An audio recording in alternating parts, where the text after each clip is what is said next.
Hello everyone, welcome to जेनिक। तो कैसे हो सभी बच्चे? आई होप कि सभी बच्चे बहुत ज़्यादा अच्छे होंगे। माई सेल्फ लोकेश मीना और इस जेनिक प्लेटफॉर्म पे मैं electrical machines and signal system यहाँ पे डील करता हूँ।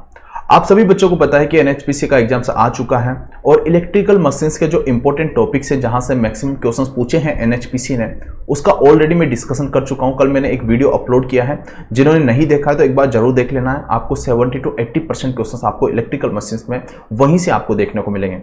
आज जो मैं बात करने वाला हूँ बच्चों, वो सिग्नल सिस्टम के जो क्वेश्चंस हैं एनएचपीसी में कहाँ से पोर्शन से आपसे पूछे जाते हैं, या इंडिया के अंदर जितने भी आपके सिग्नल सिस्टम आता है जिस एग्जाम के अंदर, वहां पे कहां से आपके सिग्नल सिस्टम के क्वेश्चन पूछे जाते हैं। ओके, जो पोर्शंस मैं बताऊंगा वहीं से आपके क्वेश्चन पूछे जाते हैं मैक्सिमम। ओके, तो 70 to 80% आज का जो पोर्शंस होगा सिग्नल सिस्टम का, यहीं से आपके क्वेश्चंस पूछे जाएंगे। ओके, तो विदाउट टाइम वेस्टिंग हम आगे की ओर बढ़ते हैं और ये टॉपिक आपको भैया देख के जाना है। चलिए, अब देखिए सर, हमारे पास यहाँ पे सबसे पहले हमारे पास जो टॉपिक है वो है बेसिक्स ऑफ सिग्नल। चैप्टर 1 है हमारा बेसिक्स ऑफ सिग्नल।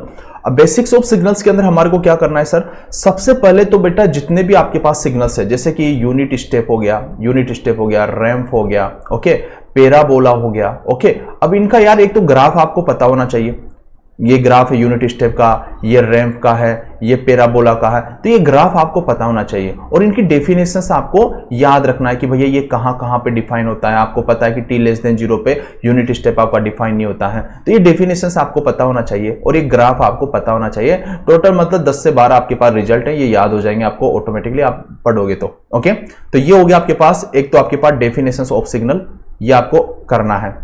दूसरा है हमारे पास amplitude and time axis operation. जो आपके पास ऑपरेशंस होते हैं, जैसे कि ये तो आपके पास एम्पलीट्यूड एक्सिस है और ये आपके पास टाइम एक्सिस है। यहाँ पे कौन कौन से ऑपरेशंस होते हैं? टाइम रिवर्सल्स हो गया, ओके, टाइम स्केलिंग हो गया, ओके, टाइम शिफ्टिंग हो गया। ये ऑपरेशंस आपको करने। ऐसे ही ऑपरेशंस आपके किसके होंगे बेटा? एम्पलीट्यूड के। Amplitude scaling, amplitude reversals, amplitude shifting, ये इसके ऑपरेशंस होंगे, ये आपको करके जाना है। ठीक है, तो ये दोनों टॉपिक्स हो गए आपके पास। तीसरा जो बहुत ज्यादा इंपॉर्टेंट है, बहुत ज्यादा मतलब very important, Dirac delta functions. अभी तक सिग्नल सिस्टम जहां पे भी पूछा गया है, ऐसा एक भी एग्जाम नहीं है जहां पे डिराक डेल्टा फंक्शंस का क्वेश्चन ना आया हो। ओके, तो डिराक डेल्टा फंक्शन मतलब आपके पास डेल्टा फंक्शन की बात कर रहा हूं मैं, डेल्टा फंक्शन। तो डेल्टा फंक्शन की प्रॉपर्टी बेटा देख के जाना है। अगर इनमें सबसे ज्यादा इंपॉर्टेंट टॉपिक बोलो तो डिराक डेल्टा फंक्शन है। इसकी प्रॉपर्टी से हमेशा से क्वेश्चन पूछा गया है और इसकी प्रॉपर्टी बच्चा देख के आपको जरूर जाना है। ओके, और आपको अगर आपको हेल्प चाहिए तो मेरे वीडियोस हैं इसी चैनल पे, आपको क्रैश कोर्स की फॉर्म में मैंने बनाए हुए हैं, तो आप जल्दी से उनको वॉच कर सकते हो, उनको देख सकते हो। ओके, इसी चैनल पे आपको मिल जाएंगे। चलिए, हमारे पास चैप्टर 2 है। तो चैप्टर 2 में अगर मैं बात करूं तो बेसिक्स ऑफ सिस्टम, तो सिस्टम में आप तो एक तो causal and non causal, linear non linear, time variant and time variant, इन तीनों को आपको अच्छे से करके जाना है। अब देखो यार, तीनों को करने में अगर मैं बोलूं आपको कुछ भी नहीं पता ना, तो भी आप मान लीजिए कि 1 घंटे से ज्यादा नहीं लगेगा। इनको 1 आवर से ज्यादा नहीं लगेगा। मैक्सिमम क्वेश्चंस आपके यहीं से पूछे जाते हैं, ध्यान रखना है। तो 1 आवर से ज्यादा नहीं लगेगा। फिर भी आपको हेल्प चाहिए तो मैंने बोला ना, मेरे वीडियो है इसी चैनल पे, आप मेरे वीडियो को देख सकते हो सिग्नल सिस्टम के। ओके, चलिए, अब हमारे पास आता है चैप्टर 3। अब देखो चैप्टर 3 के अंदर मैंने लेप्लास भी ले लिया, लेप्लास ट्रांसफॉर्म, जे ट्रांसफॉर्म भी ले लिया और फोरियर ट्रांसफॉर्म भी मैंने यहां पे ले लिया है। अब देखो भैया, सबसे पहले तो हमारे पास लेप्लास, जे ट्रांसफॉर्म, फोरियर ट्रांसफॉर्म में हमारे को क्या करना है भैया? जे ट्रांसफॉर्म का डेफिनेशन क्या है, फोरियर ट्रांसफॉर्म का डेफिनेशन क्या है, लेप्लास ट्रांसफॉर्म का डेफिनेशन क्या है? तो सबसे पहले तो इनकी डेफिनेशन हमारे को अच्छे से करना है, याद रखना है। डेफिनेशन तीनों की आपको पता होना चाहिए।